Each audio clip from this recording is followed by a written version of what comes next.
I'd like to call the Board of Public Works meeting of March 8, 2016 to order and ask if anyone else besides LCAT is recording tonight's meeting. Shirley Tancredi for the minutes. Okay, awesome. So we'd like to review and approve the minutes of the meeting of 2/23 and the executive session ones. So moved on both. Second motion. Okay, on the first one, which is our regular minutes, all in favor? Aye. Aye. Okay, and on the executive session meetings? Aye. Aye. Okay, we're good to go. With that, we'll move right into Bob's superintendent report. Good, thank you. Given that we have a meeting, John and I have a meeting to go to later, I'll try to keep my stuff going, moving.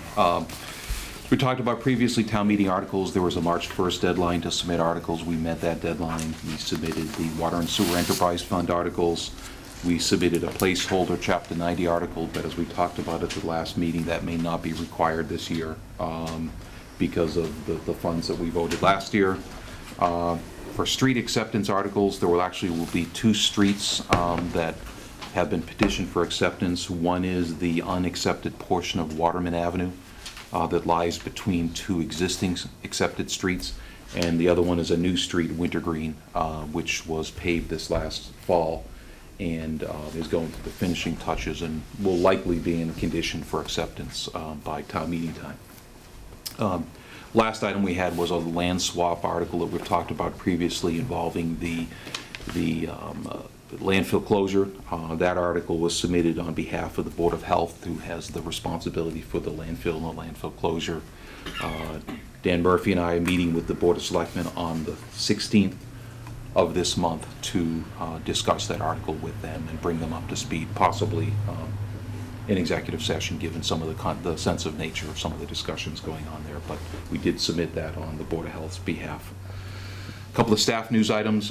Tom Pope was promoted to water foreman, and Frank Comissa was promoted to equipment operator, both taking effect as of the beginning of, I get my week straight, beginning of last week? Or I believe it was last month.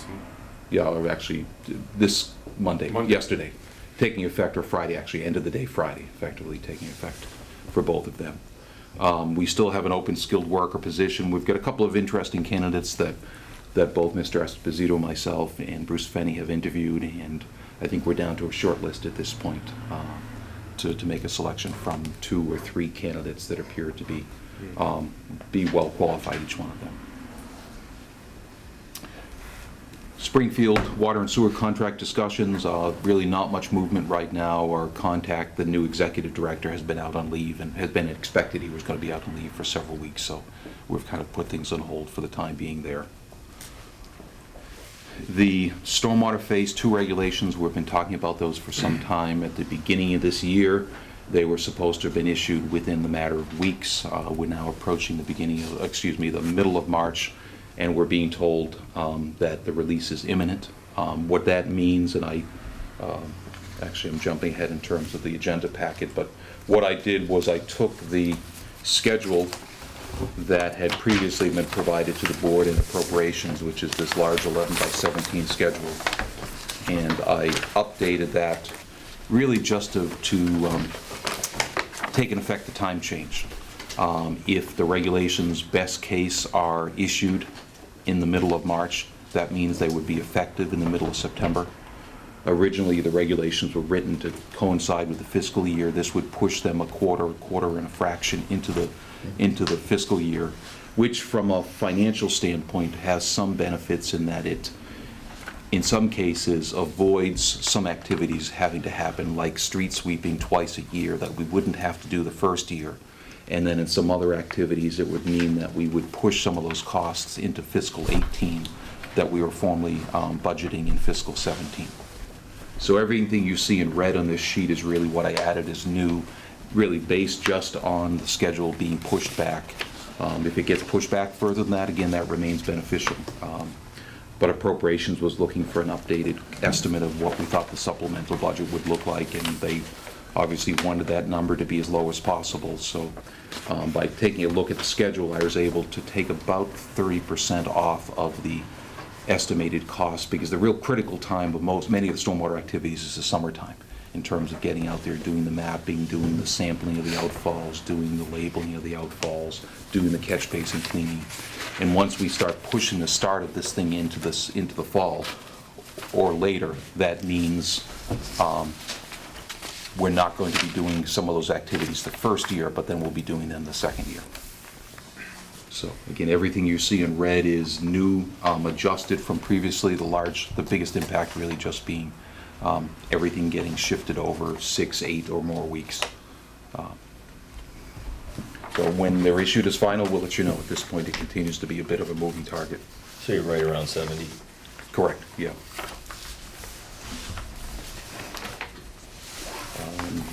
I mentioned the last meeting that we need to start planning for a water and sewer rate hearing. Ideally, would set a date for that in the first week of April. It wouldn't be our next meeting, but it would be the meeting following our next meeting. We need to notice that at least 14 days in advance, so ideally we can try to set some of those dates tonight so we can then get the public notification process in place, with the idea that I would be coming back to you at our next regular scheduled meeting with draft information, and then getting input from the board, and then based on that input, getting ready for a rate hearing during the first week of April.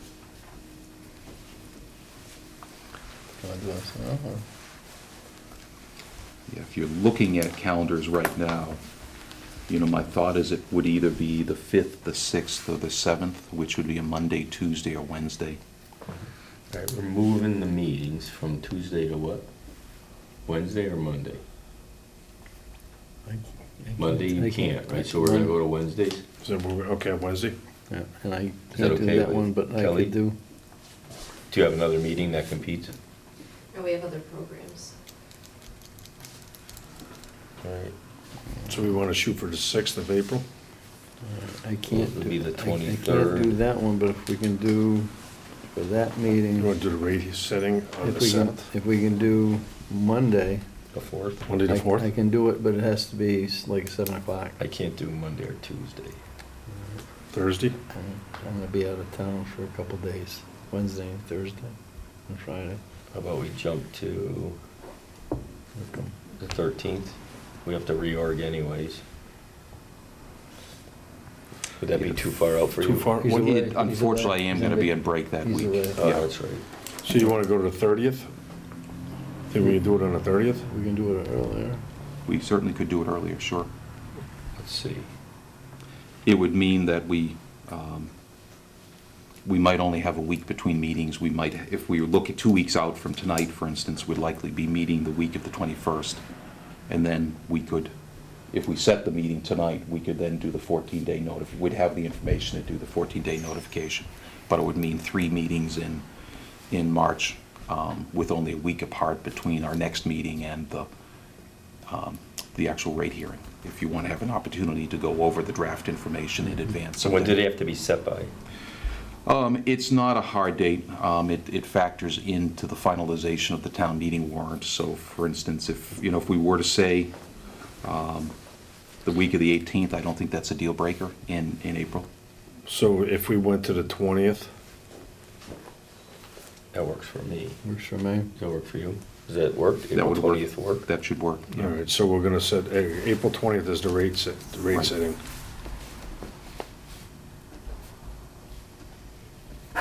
So, did we then decide we're gonna meet on March 23rd, did we say? Did that work? Let me get this one in.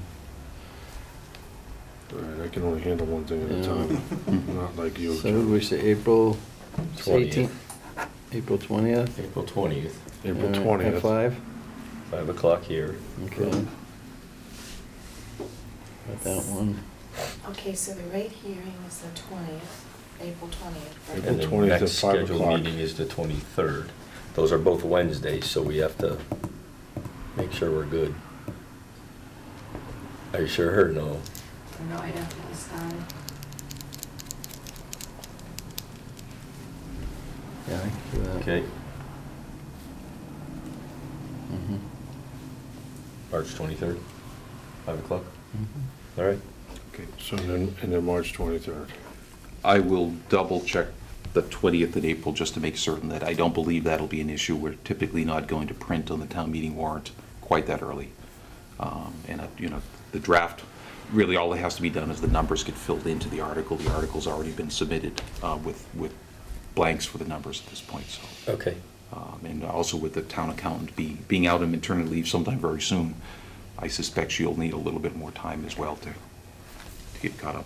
All right, we'll reschedule if that doesn't work. Okay, So. I'll let you know as soon as possible. The rate hearing is for April 20th. April 20th. So we're gonna go from the 23rd to the 20th? We wanna put one in the middle there somewhere? Or I think we're Bob's good. gonna be gone, right? Yeah, Bob's gone, we're good. All right. Unless there's an emergency, if we gotta do something. Sure. March 20th is the. March 23rd. Is the next meeting. Yep. March 23rd, then April 20th. Got it. If the 20th doesn't work, I'll let you know within a day or two. Okay. 20th of April for the rate hearing. All right. Okay. Okay, the next item for the board's information, I wanted to note that Chairman John Mayberry and myself are meeting tonight again with a small group of folks, including the school superintendent, the chairman of the school board, possibly a representative of the Board of Selectmen, and the Appropriations Committee and Capital Committee to go over an updated proposal regarding financing of capital projects this year that might allow the town to go further with capital projects than it originally anticipated it could go by utilizing or benefiting really from some of the retired debt that would allow some projects to move forward without impacting the tax rate. So we hope to have that resolved fairly quickly. An update, I don't think we met. I think the Elman and Maple Shade traffic signal issue we had, I believe, came up after the last meeting. I think we met on a Tuesday and it was Wednesday night, and the board knows, but for the public's benefit, we had a large spruce tree on private property fall into the intersection early morning that morning. It hit the signals, it hit the wiring attached to the signals, took the signals out of commission. It damaged some of the signals. Fortunately, it looks like we can salvage most of the equipment. So you may have seen that today, Daigle Electric, who was the company that did the original installation about a year and a half ago, is out there installing new wiring and starting to be putting together reassembled signal heads. And they basically took the salvaged equipment and moved pieces and parts around as necessary.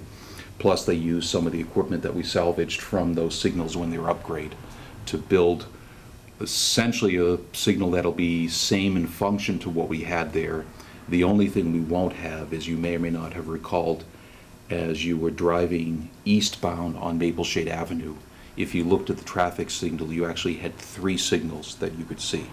There was the original signal that was on a signal post, and then there were 2 overhead signals. In order to avoid having to buy 2 signal heads to replace the 1.5 or 2 heads that were completely destroyed when they're hit by the tree, we were able to repurpose some of the equipment, but that means that we will have to give up one of the signal heads that you would have seen coming from the west. There'll still be, the standard is to have at least 2 places where you can see the light. You'll see it on the original pole-mounted signal, and you'll see it with 1 overhead signal. You won't see it with 2 overhead signals as it was before. But overall, I think Doesn't that have a left arrow? it does have a left arrow as well, and that left arrow will be retained as well as the left arrow, I believe, on the northbound approach on that signal. There are 2 Yeah. left arrows there, I believe. Yeah. There is going to be need to replace some of what's known as the vehicle preemption equipment, which is the equipment that allows the fire trucks to drive through the intersection, because they're right at the bottom of the signal heads, and when they fell to the ground, fortunately, again, they weren't completely destroyed, so we're able to reuse some of that material. But we will have to buy a small amount of new material to get that functional. If things go as they are hoping right now, we'll have that signal up and running by the end of the day Thursday. A little bit faster than I had expected. They won't know for certain until they wire everything up and plug it into the controller, because although everything looks to be in good shape and it was actually functioning and flashing when the signals were on the ground, there's always the potential there was some electronic damage there that won't be detected until in the control cabinet itself that won't be detected until the system's put back in operation. Plug it in and turn it on. But it looks good, you know, there's no obvious signs of any damage, there's no signs of any shorting out or tripping out, but Is there a possibility of a homeowner's claim for this? we have notified the homeowner, or at least have sent a letter out to notify the homeowner. We haven't yet received a response to that, but certainly if there is the potential, we're going to pursue that. The town would have to decide if that wasn't the case, what recourse it might take, if anything, at this point. We did learn through this process that Our insurance. yeah, it's outdoor equipment like traffic lights, like guardrails, like other things that are outside and exposed to the weather and exposed to hazards like lightning and trees falling on them and things like that, can't be insured for those natural hazards. They can be insured for vehicles hitting them and other types of things, but they cannot be insured for a tree hitting them or being blown over by the wind. Even if we wanted to get a special rider or a special, pay a special premium, it's just not feasible. So will we submit to appropriations for emergency fund, or? We've kept them in the loop, and I think it really, you may have seen some of the emails indicating what I thought some of the costs might be. If everything goes well, the costs should be less than I expected, but that was the purpose of give them the heads up that there are going to be some unexpected costs that likely couldn't be carried by the operating budget. The annual statistical report we have to submit every year, that was submitted this year.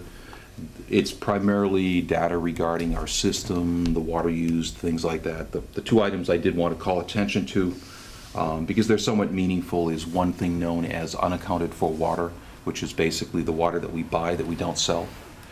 That percentage has bounced around a bit. I went back to 2012, and it's varied from a low of about 8.3% to a high of about 9.6%.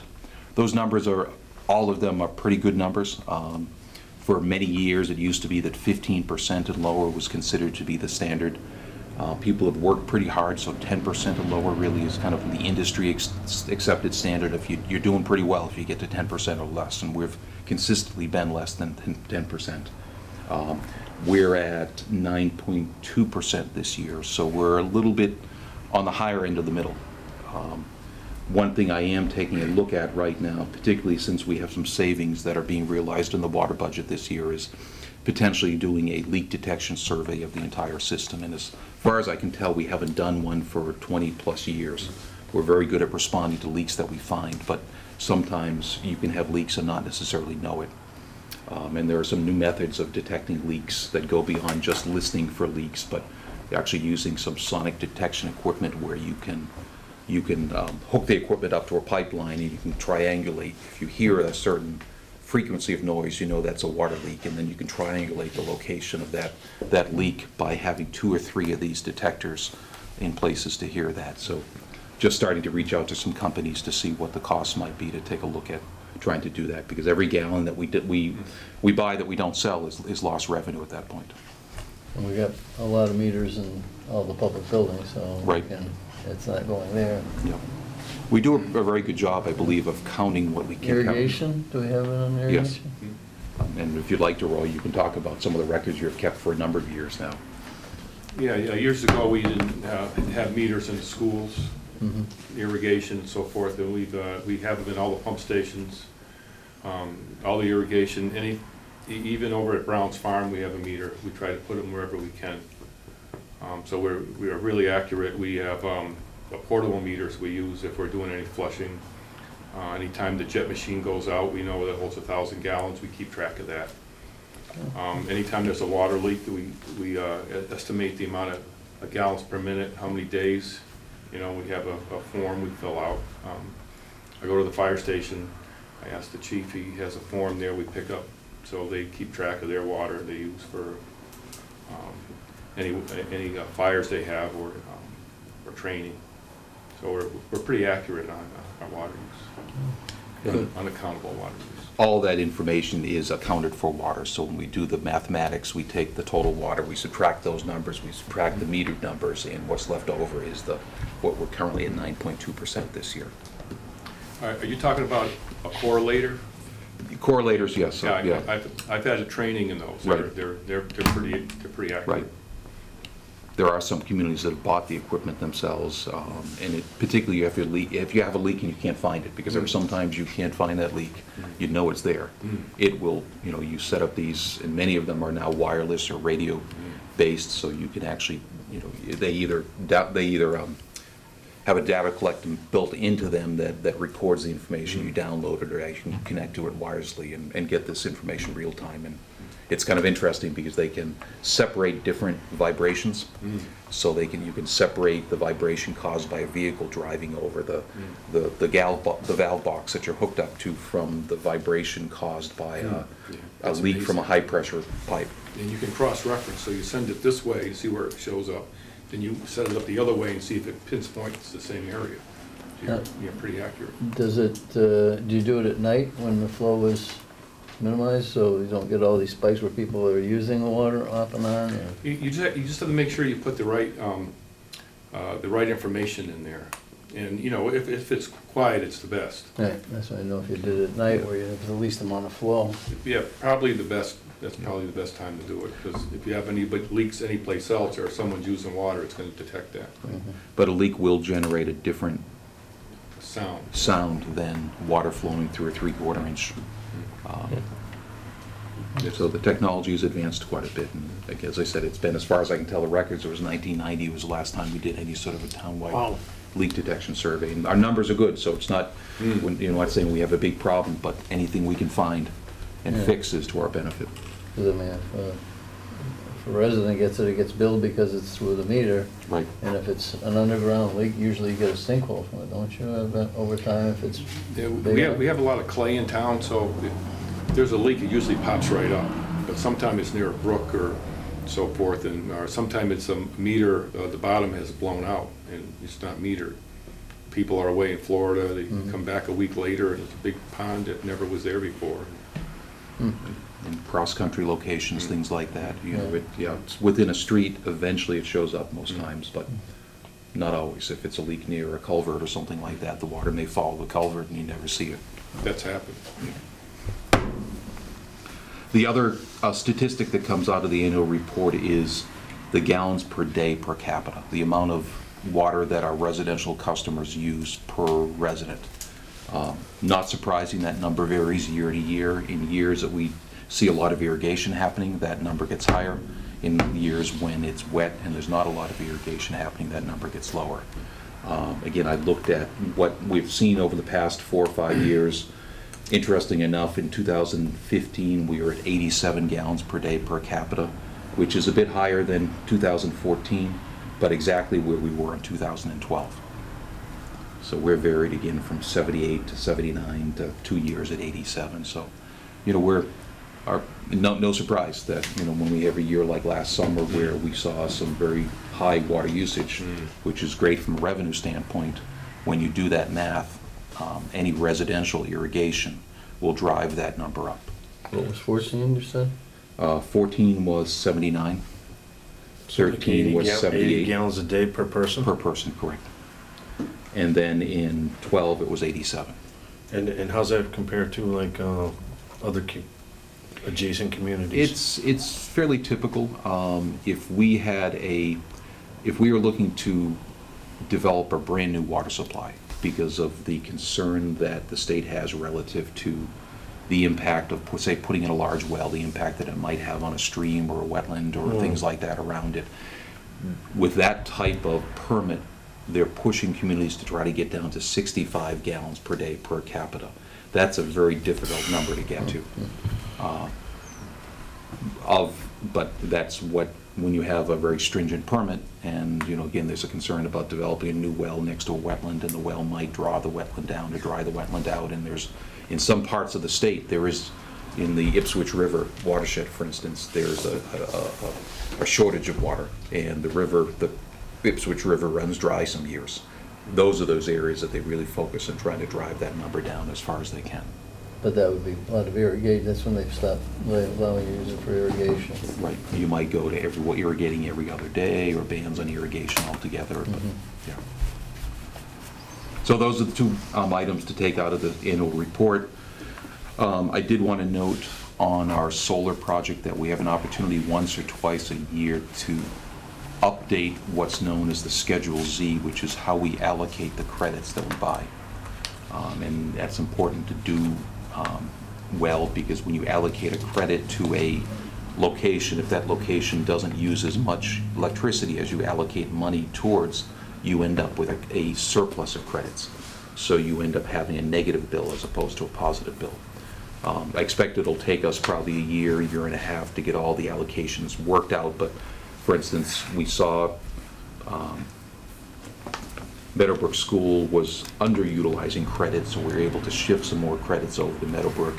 We originally didn't have the police department in there as a meter that we counted the credits against. We added that. Some of the other sites we were starting to build up negative credits on, so we shifted some of those percentages around, so we don't overbuy. We buy and allocate correctly to the meters, so that essentially, we're hoping to essentially get a negative bill or small positive bill as opposed to getting we're hoping to get a zero bill or a small positive bill as opposed to a negative bill. If we're getting a negative bill, that means we've bought more credits that we can allocate to that service. So that'll happen once or twice a year for the first time we made those changes. Last item I wanted to mention was that, as we talked about the board, with the board before, is that we have been working as part of a group to come up with a number of different concepts for what might be done at Heritage Park. If you take a look at what opportunities exist within Heritage Park. Rec department has been involved, the rec commission had one member involved, the school department's been there, the school board had one member involved. As the concepts start to get a little bit more concrete, the thought has been to get a member of each board involved in some type of an ad hoc committee that, you know, would give more weight to any recommendations that might come out of this planning effort. So I guess what I'd be looking for is if the board has any thoughts regarding what member they might want to designate as being a member of this group, that we would sit down, go through the concepts, try to vet what the preferred concept might be, and then where we might go next in terms of looking for state park funding, looking for CPC funding, looking for all sorts of other types of things that. Interested in that? Yeah, it's right around the corner from my house. Tom Wilson volunteered, I heard him. I saw him step forward. Yeah. So we don't have any meetings set up at this point, but Rec had reached out and said, let's get together as a group. I said, well, let me take it to the board first and find out which member would be best suited. So with that, I'm done. You didn't say you lived there, you live near there?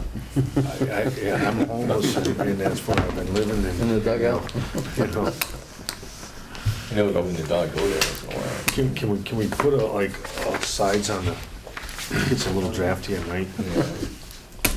Actually, I misspoke. I'm not You gonna. said you were done. I did say I was done.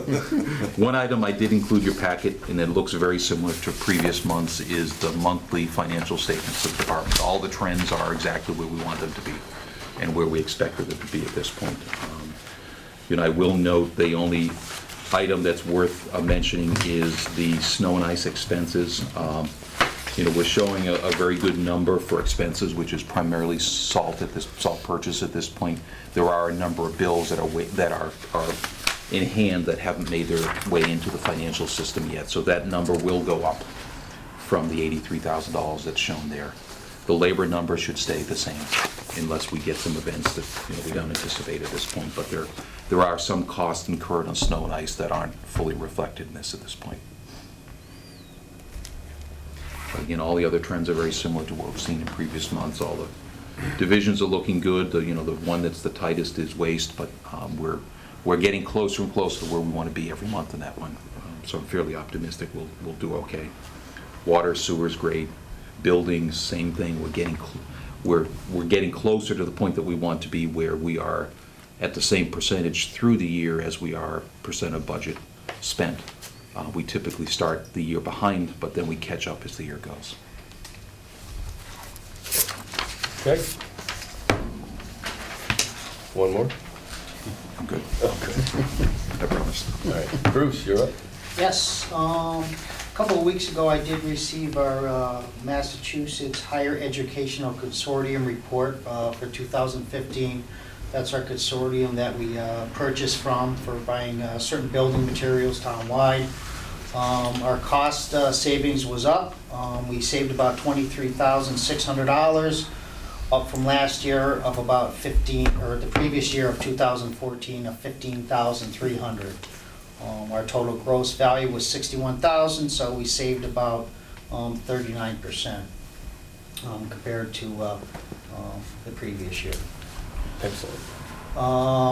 Current energy efficiency projects I am working on with a few other members of kind of the committee that we put together, Mr. Parent, Eddie Legou, Dan Hellier. We met with John Alba last week. We're trying to do some retrofitting as far as LEDs in a few different buildings. We actually did some minor upgrades to our garage on the other side of the mechanics garage this past winter. We're currently working on getting some LED lighting fixtures in the garage area here. Waiting to get back as far as all the information as far as wattage and everything else, what the incentive costs are and everything else. So once those become available, I'll be presenting those to you. We also are working on Meadowbrook School, all the interior and exterior lighting to upgrade those facilities with LEDs, and also Mountain View Schools. Those are a couple of the only schools we haven't done anything as far as interior lighting or upgrades to. So there's a new program out which John Alba presented to us. So once those numbers become available, I'll keep the board apprised of what those steps are going to be. So the thought is that the greatest payback or the shortest return or shortest payback period would be for the older schools that we haven't done any upgrades on. But we are also looking at the high school because there may be some secondary benefits to reducing energy consumption of high school as well in terms of the electrical service, taking some of the load off the service and the existing equipment there. That's it. Yep, that's at capacity and Yep. extra transformers, operating at higher temperature too, so just to give a little more life expectancy to that facility. Next item I have for the board this evening is town hall renovation projects. Things are going well. We are currently installing the tile in the bathrooms, men's room. All the tiling should be complete hopefully by Thursday. Floor tile was completed last week. We're hopeful to be completed with the phase one portion of it, the bathrooms, by the end of next week. I'm keeping my fingers crossed. We did start the phase two portion. I actually brought in another part of the building maintenance division to start constructing the wall in the sports staff office over in the selectman's office. So that's being done as we speak now. We're going to be sheetrocking in there tomorrow, and we're cordoning off some doors into the server room. So we're moving forward with that project, and subsequently after these two portions of the project, we are going to be moving the assessors into the meeting room for probably about a month while we do some wall removal and restructuring of those offices. That's going to be including providing an office for the town accountant and reconfiguring the assessor's office and actually demolishing the existing accountant office. So things are going well there. No big surprises so far. So things are going well. Another item for the board as far as a capital project, the CO generator was received last Friday.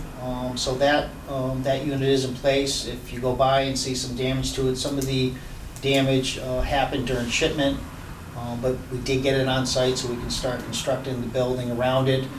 Cummins Northeast will be coming out to repair some of the enclosure portion that got dented during shipping, but we will be getting to that project, get it wired into the existing service probably within, probably start that in probably a couple weeks once we kind of get caught up over at the town hall. But that generator is in place and hopefully be online maybe in the next month or so.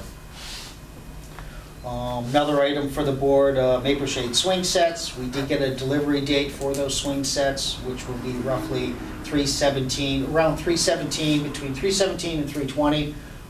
So Roy and some of the DPW staff are actually out there now excavating the site down to our 12-inch mark.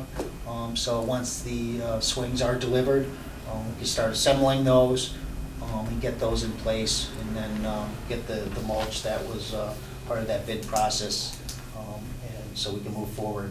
I did finally receive, the end of last week, the final rendering of what we're going to be putting as far as playscapes over at Meadowbrook and Mountain View. I'm working on those bid specs now, and hopefully I will have those ready to go out to bid maybe mid-next week, after they're reviewed and everything by the school department. So that project probably won't take place as far as all the procurement and everything else that goes along with it. The installation probably will not happen until school's out. And that's all I have. Awesome. Questions? All right. Roy, in your new position, Yes. it's a report. Yes, as you know, we had a mild winter with no frost in the ground. We had a little berm and sod damage. We got most of the berm picked up. We made a list of those spots. We started to make repairs on any lawn damage. We're also doing very well on the potholes this year. When we started the new program instead of using the coal patch, using hot mix, and that's seems to be working great.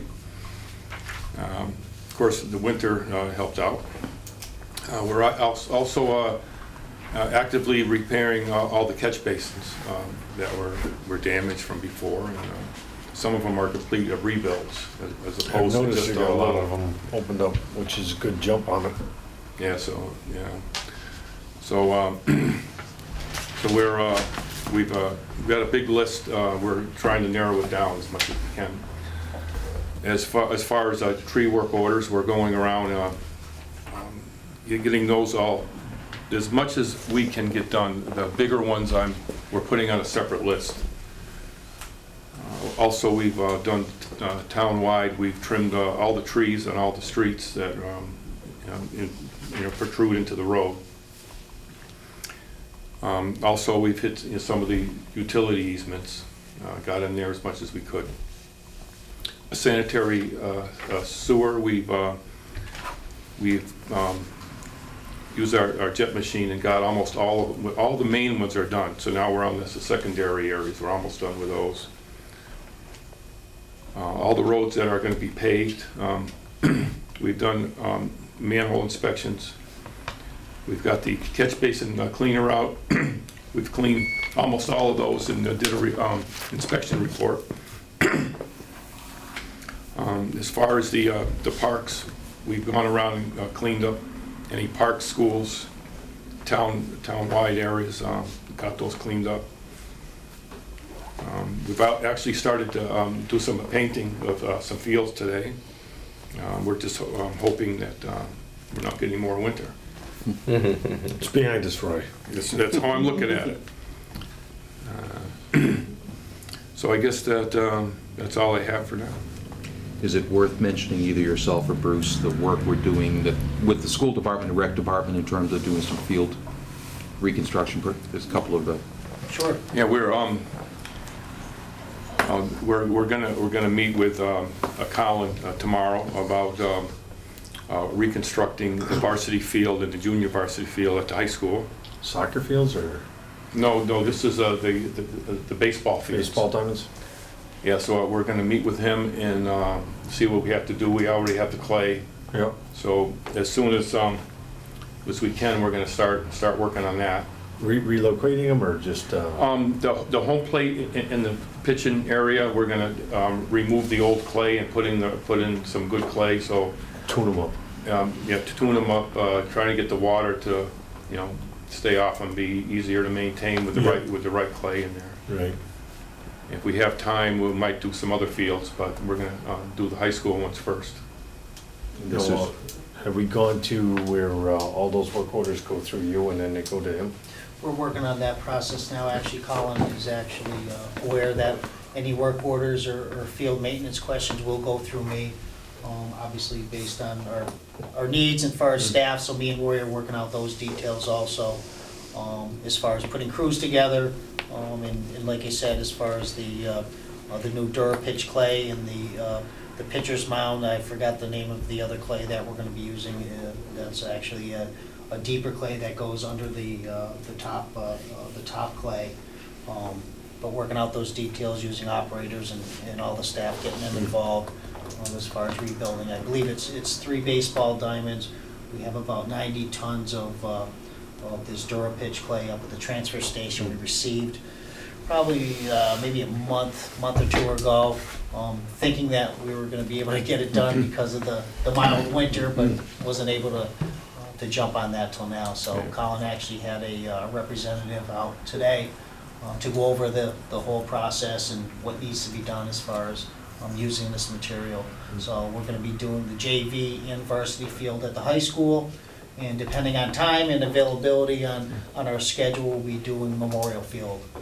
And that's just gonna be doing the pitchers and the home plate areas, based on the material we have. this is a case where the school department came up with funding for the clay material. Or the because clay, it's a- where's the clay coming from? It's, the name of the company, I know it's called Dura Pitch, the upper clay. The name of the company, Is it a red clay? yes, but it's some soils. It's not, I know, yeah, I it's don't not, know, I it's not. forgot the name of the it's not company that's important, but- actually providing it. It's actually what they do. It's not coming out of some regular, you Yeah. know, gravel pit or Right. some local vendor, so it's So actually this trucked in, process- it's this actually process- red clay. Yeah, Yeah, the name eludes me a little bit. that's fine, Yeah. but I mean, this process of you handling the buildings and the fields Yeah, associated. it's probably, I think it's gonna go real easy. I think it's gonna be a little bit easier as far as the school department and everything, because they already have our work order system in place, as far as, you know, getting right to me and everything else. So, Yeah. I think they're already used to it. It's just kind of a little change of pace. Instead of calling the town hall, we just go on to their, our impulse system and put a request in. So I've actually got one from the high school today for some mulch work that they would like done in one of the courtyards, so. Yeah, we're working it out and we'll transition accordingly. Sounds good. And as needed, we shift the manpower to where the needs are. So Yeah. we've already talked about priorities this spring.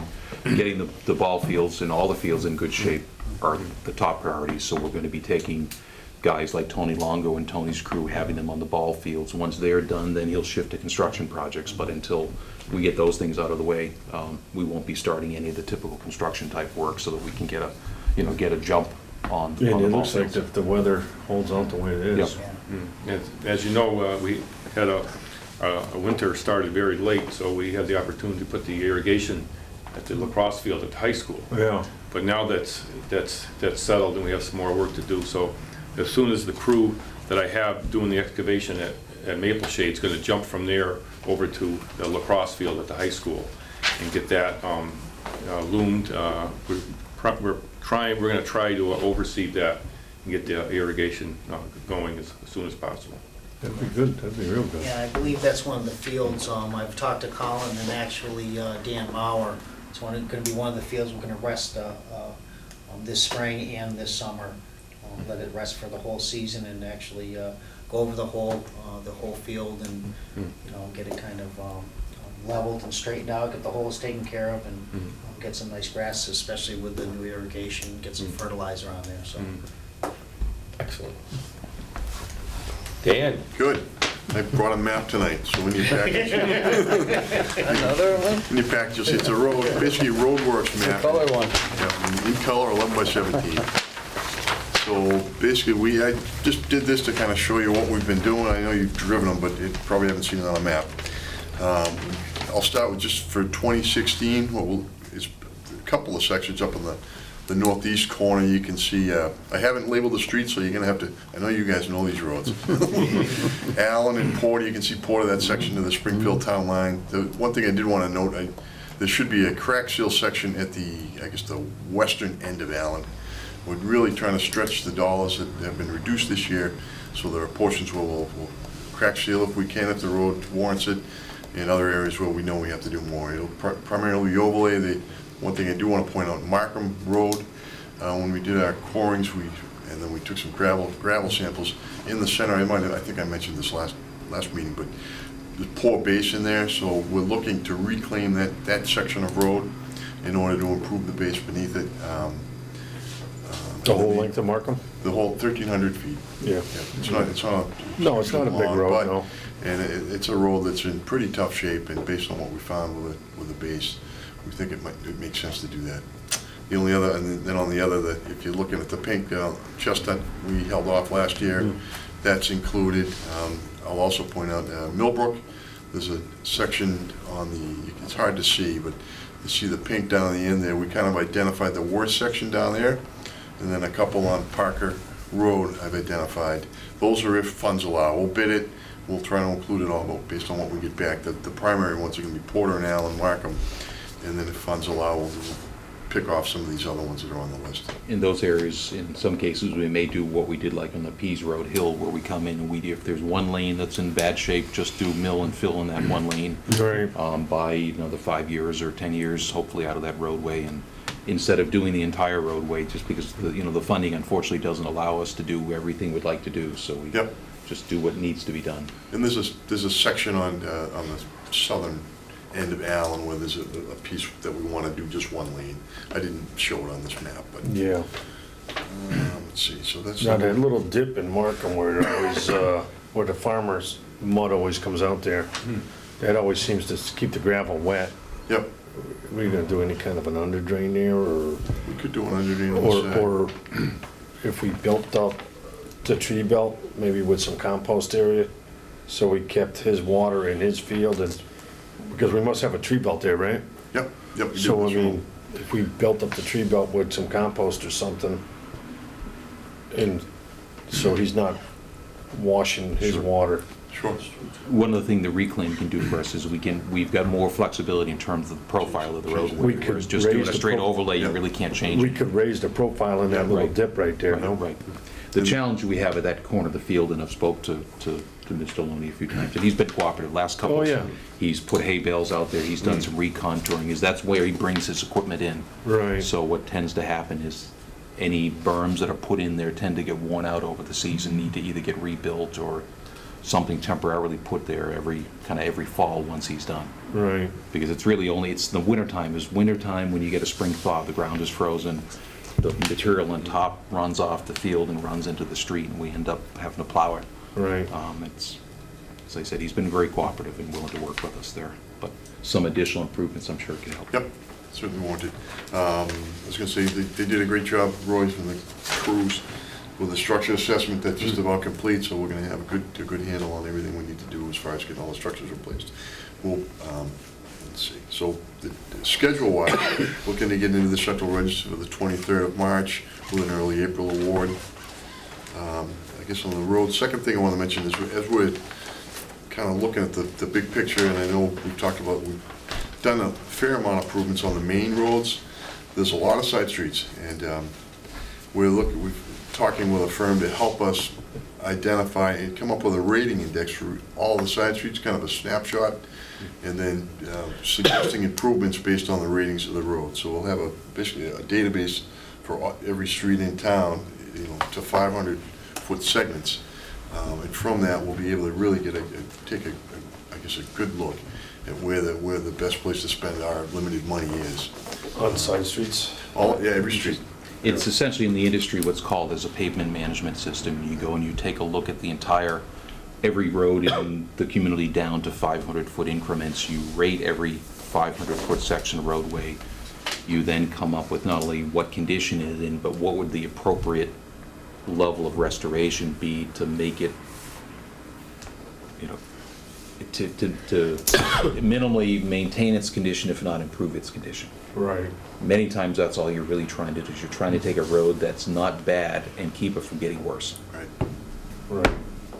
So that's in the planning stage. That'll be started soon. Second thing, I'll just mention the metering program, as we talked last time. In the northeast corner of town and in the west part of town, we've identified locations and segments, and we've got 8 meters in the ground. They went in Friday.